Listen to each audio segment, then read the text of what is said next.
அது அவசியம் இல்லை. அதை தான் பேரறிஞர் அண்ணா அவர்கள் கூட ஆட்டுக்கு தாடி இது நாட்டுக்கு ஆளுநர் அது ரெண்டு அவசியம் இல்லைன்னாங்க. இப்ப நமக்கு என்னன்னு கேட்டா, மக்களுக்கு ஒரு அரசை அமைக்கிற உரிமை இருக்குது. மக்களே வாக்கு செலுத்தி தங்களுக்கான அரசை அமைச்சுக்கிறாங்க. அந்த அரசுக்கு முழு அதிகாரம் கொடுத்துட்றாங்க. அது சட்டத்திட்டங்களை அல்லது தீர்மானங்களை மசோதாக்களை நிறைவேற்றி அதை செயல்படுத்திக்கிறோம். அப்புறம் ஒருத்தர் மக்களால் தேர்வு செய்யப்படாத ஒரு பிரதிநிதி வந்து உட்கார்ந்துக்கிட்டு இதுல கையெழுத்து போட மாட்டேன், அதுல கையெழுத்து போட மாட்டேன், அது போட மாட்டேன்னா பெரிய தொல்லை. அது பெரிய தொல்லை. அது அந்த பதவியே தேவை கிடையாது. அது எதுக்கு சொல்லுங்க? அது தண்ட கர்மாந்திரம். அந்த உட்கார்ந்துக்கிட்டு ஒவ்வொன்றுக்கும் கருத்து. அவர் ஒரு தனி அரசு நடத்திக்கிட்டு இருக்காரு. அவர் தனி அரசு. சம்பளம் என் காசுல வாங்க வேண்டியது, எனக்கு எதிராக சிந்திக்க வேண்டியது, பேச வேண்டியது. இது கொடுமை. அது சரிதான், அவர் சொல்றது சரிதான். அது அவசியம் இல்லை, அந்த பதவி அவசியம் இல்லை. சங்கரையாங்கிறவரு ஒவ்வொரு தமிழ் பிள்ளைகளுடைய தமிழ் மக்களினுடைய இதயத்திலையும் வாழ்றாரு பார்த்தீங்களா, நிலைத்து. அதை விட அவருக்கு ஒன்றும் இல்லை. எங்க ஐயா நடிகர் திலகத்துக்கு வந்து சிறந்த நடிகர் விருது இந்திய அரசு கொடுக்கல அப்படிங்கிறது இருக்கு. அவர் கையில இருக்குது இந்த விருதுக்கு தகுதி இல்லைன்னு அது விளைவிக்கிடுச்சு.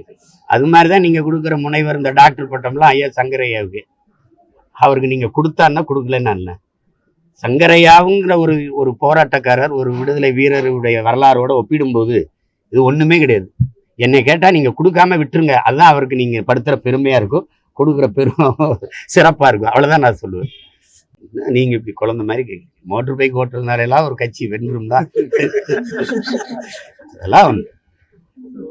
தம்பி இளைஞர் நலன் விளையாட்டு அதுல இருக்கிறாரு, சரி ஓட்டுறாரு, அது ஒரு விளையாட்டு, அவ்வளவுதான். விடுங்க, அதை போய் ரொம்ப நல்ல கேள்விதான்.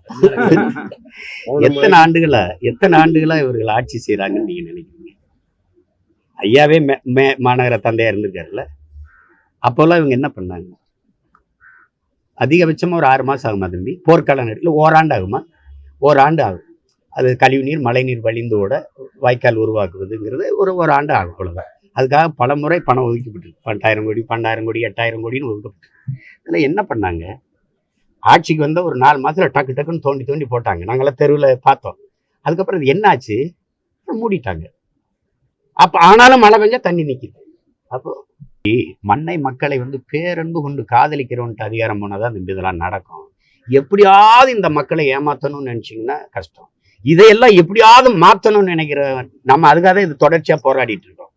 இவங்க வந்து ஏமாற்றுவாங்க, மக்களை ஏமாற்றுவாங்க. இது கேட்கறது இல்லை. நம்ம வந்து இப்போ ஒரு சின்ன மழை பெஞ்சாலும் போறதுக்கு வசதி இல்லை. சாலைகள் வந்து சவக்குழியா இருக்கு, சாலையா இல்லை. நீங்க உள்சாலை முதன்மை சாலையே அப்படி இருக்குன்னா உள்சாலை எப்படி இருக்கும் பாருங்க. நாங்கெல்லாம் இதுக்குள்ள புகுந்து வரோம்ல, அங்கிருந்து வர 1 மணி நேரம்னா இங்கிருந்து வர 1 மணி நேரம் ஆகுது. அப்ப உள்சாலை எப்படி இருக்கும்?